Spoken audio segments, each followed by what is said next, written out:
নমস্কার বন্ধুরা, welcome back to my channel Mukta's ওয়ার্ল্ডের আরেকটি নতুন ভিডিওতে আমার সকল বন্ধুদের স্বাগত জানাই। কেমন আছো সবাই? আশা করছি ভালো আছো। আমিও বেশ ভালো আছি। তো আজকে আমার বন্ধুদের কাছে একটা গুঁড়ো মাছের রেসিপি নিয়ে চলে এসেছি। সেটা হচ্ছে আমুদি মাছের সবজি দিয়ে চচ্চড়ি, লাল লাল ঝাল ঝাল চচ্চড়ি। এই রেসিপি দেখতে হলে পুরো ভিডিওটা আমার সাথে থাকতে হবে, একদম স্কিপ করা যাবে না, তাহলে বুঝতে পারবেন আমি কিভাবে করেছি।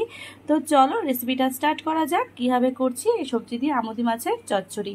ছোটো মাছ আমাদের শরীরের পক্ষে এমনিতেই খুব উপকারী, তার সাথে যদি এখন নানা রকমের সবজি দিয়ে চচ্চড়ি করা যায় তাহলে একটা পুষ্টিকর খাবার কিন্তু আমাদের লাঞ্চের মেনুতে আমরা রাখতেই পারি। তো চলো রেসিপিটা স্টার্ট করা যাক। তো দেখো আমি তার জন্য এখন লম্বা লম্বা করে ফ্রেঞ্চ ফ্রাইজ মতো আলু কেটে নিয়েছি। বীজ ছাড়িয়ে এভাবে পটলগুলোকে লম্বা লম্বা করে কেটে নিয়েছি ঝিঙা কেটে। আর মশলা হিসাবে নিয়েছি দুটো বড় পেঁয়াজ কুচি, কাঁচা লঙ্কা কুচি, আদা কুচি আর রসুন কুচি। আর এদিকে আমুদি মাছের চচ্চড়ি করব, তো আমুদি মাছকে থাকতেই হবে। তো আমুদি মাছগুলোকে দেখো এখন কেটে ভালো করে ধুয়ে বেছে পরিষ্কার করে রেখেছি। হ্যাঁ, আমুদি মাছের মাথাগুলো আমি ফেলে দিয়েছি, কারণ আমুদি মাছের মাথাগুলোর মধ্যে না বড় খুব শক্ত হয় আর কাটা কাটা হয়ে যায়, তাই আমুদি মাছের কাটা মাথাগুলোকে একদম আমি কেটে বাদ দিয়ে দিয়েছি। তো এভাবে খেলে দারুণ লাগে। এবার আমি কড়াইতে গরম তেল দিয়ে দিয়েছি আর এদিকে মাছগুলোর মধ্যে হলুদ আর নুন মাখিয়ে নেব। নিয়ে একে একে সুন্দর করে মাছগুলোকে কড়কড়া করে ভেজে নেব, একদম লাল লাল করে। এই চচ্চড়ির জন্য মাছগুলোকে একদম কড়কড়া করে ভাজলে হবে কি, বেশি জল দিয়ে রান্না হবে না, তো মাছগুলো একদম গোটা গোটা থাকবে আর তরকারিটা কাটা কাটা হয়ে যাবে না, খেতেও দারুণ লাগবে। তো চলো মাছগুলোকে ভেজে নেওয়া যাক। তেলটা দেখো গরম হয়ে গেছে।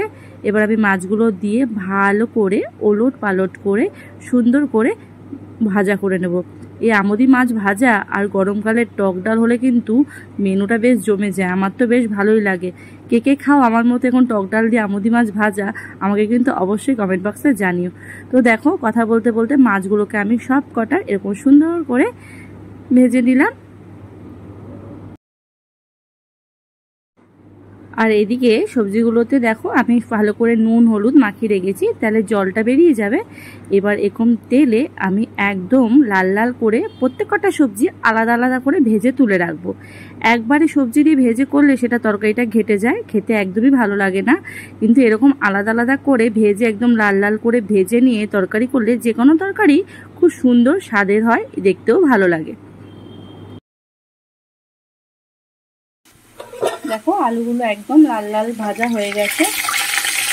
এইভাবে ভেজে ভেজে প্রত্যেকটা রান্না করলে দারুণ স্বাদের হয়, ঘেটে যায় না, একদম ছলা ছলা থাকে সব কিছু। সে আমার মার কথা, একদম ছলা ছলা গোটা গোটা থাকবে, খাওয়ার স্বাদও বেশ ভালো হবে। তো আলুগুলো তুলে নেব এবং একইভাবে পটল ঝিঙা সব আমি ভেজে নেব। দেখো এই তেলে এবার আমি পটলগুলোকে ভেজে নেব লাল লাল করে।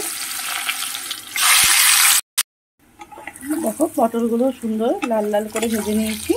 আমি পটলগুলো পুরো বীজ ছাড়িয়ে নিয়েছি, কারণ বীজ পড়লেই মাছের রেসিপিতে ভালো লাগবে না একদম। বীজ ঝিঙাগুলো দেখো আমার লাল লাল করে ভাজা হয়ে গেছে। ঝিঙা একটু নরম, তাই এগুলো তো একদম ক্রাঞ্চি হবে না, এভাবেই ভেজে নিতে হবে। মোবাইলটা হাতে ধরছে, ছিটছিট করে হাতে ছিটছে। তো দেখো এখানে আমি মাছ আর যে সবজিগুলো দেবো আলু পটল ঝিঙা সব আমি এখানে সুন্দর করে ভেজে নিয়েছি। এবার আমি যে মশলাগুলো কুচিয়ে রেখেছিলাম, এখানে বাটা মশলা থেকে এরকম কুচনো মশলাটার স্বাদ বেশি আসে। এবার আমি তেলে এটা ভালো করে ভাজা ভাজা করে নেব।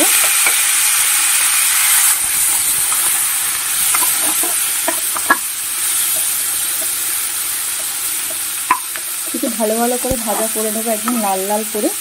তারপর এর সাথে মশলাগুলো আমি অ্যাড করবো। চলো ততক্ষণে মশলাটা গুলিয়ে নেওয়া যায় একটা পাত্রে। এখানে একটা বাটিতে আমি এরকম 1 চামচ মতো হলুদ,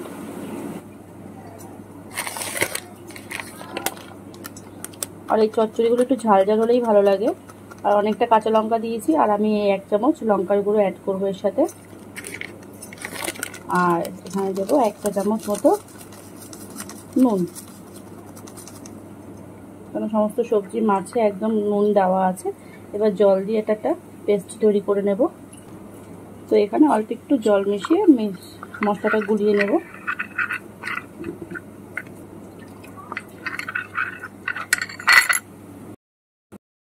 তো দেখো এখানে আমি ভালো একদম মশলাটা পেস্ট করে নিয়েছি।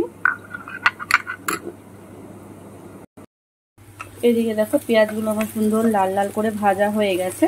এবার আমি এর মধ্যে যে মশলাটা পেস্ট করে নিলাম মশলাটা দিয়ে দেব, দিয়ে ভালো করে কষাবো, কারণ আমার সমস্ত সবজিগুলো ভাজা রয়েছে। সবজিগুলো দিয়ে নাড়াচাড়া করে 5 মিনিট ঢেকে রান্নাটা কমপ্লিট হয়ে যাবে। তাই এই মশলাটাকে একদম তেল ছাড়া পর্যন্ত ভালো করে কষিয়ে নিতে হবে। দেখো মশলাটা পুরো কষে গেছে, কি সুন্দর কালার এসছে আর একদম তেল ছেড়ে গেছে, মশলা থেকে একদম সুন্দর গন্ধ বেরিয়ে গেছে। এবার আমি এই যে সবজিগুলো ভেজে রেখেছি সবজিগুলো আর মাছ সব একসাথে অ্যাড করে দেব।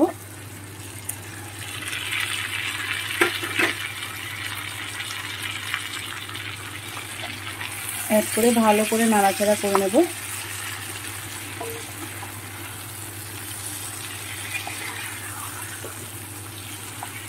এর সাথে বেশি জল অ্যাড করব না, যেহেতু এটা চচ্চড়ি। শুধু যে বাটিতে রেখেছিলাম দেখো তেল লেগে আছে, তেলটুকু ধুয়ে একটু জল এর সাথে অ্যাড করব। দেখো ভালো করে একদম মিশিয়ে নিয়েছি। আর এই বাটিতে তেল ধোয়ার জলটা সামান্য একটু জল আমি অ্যাড করে দেবো। বেশি জল দিলে মাছটা সেদ্ধ হয়ে যাবে বেশি আর কাটা কাটা হবে। এটা একটু ভাজা ভাজা চচ্চড়ি, শুকনো খেতেই বেশ ভালো লাগে, ঝাল ঝাল। গরম ভাতে এরকম যদি হয় আর তো কিছু দরকার পড়বে না। আজকে আমি এটাই রান্না করব। আর উচ্ছে আলু ভাতে আছে। আর নামানোর আগে যদি ধনে পাতা থাকে দিলে স্বাদটা আরও ভালো হয়, কিন্তু আমার ধনে পাতাটা নেই তাই ধনে পাতাটা অ্যাড করছি না। এবার জলটা টেনে গেলে নামিয়ে নেব গরম গরম আমুদি মাছের চচ্চড়ি।